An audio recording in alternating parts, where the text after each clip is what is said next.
We notice that there are so many people who are living life in a very conditional way. They look out and they see things that are wonderful and they say, yes, we want more of those. We would vote for that. We would support that with our time and energy and money.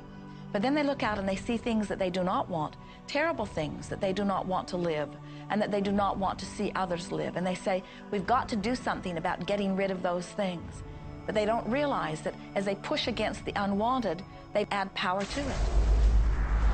In this world, there is a war against poverty and a war against cancer and a war against teenage pregnancy and a war against terrorism and a war against violence and a war against terrorism. We mentioned that there's a war against terrorism, and all of this pushing against is only adding to, because you can't say no and make it go away. When you shout no, law of attraction is lining that up.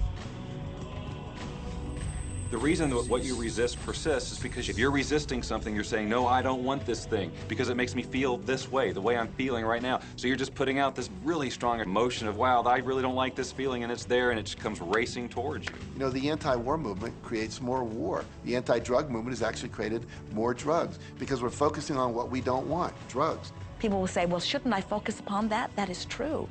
And we say, that is like saying, because someone gave their attention to something they did not want long enough that now it is manifested, I should do it too. And we say, we don't really understand that reasoning. Mother Teresa was brilliant. She said, I will never attend an anti-war rally. If you have a peace rally, invite me. You know, she knew. She understood the secret. I mean, look what she manifested in the world. So if you're anti-war, be pro-peace. If you're anti-hunger, be pro people having more than enough to eat. If you're anti a particular politician, be pro his opponent. Often elections are tipped in the favor of the person that people are really against because he's getting all the energy and all the focus. You want to focus on what you want, not what you don't want. It's okay to notice what you don't want because that gives you contrast to say, well, this is what I do want. But the fact is that the more you talk about what you don't want or talk about how bad it is, read about all of that all the time, and then say, oh, how terrible it is, well, you're creating more of that. You know, so many times people say to me, well, James, I have to be informed. Maybe you have to be informed, but you don't have to be inundated.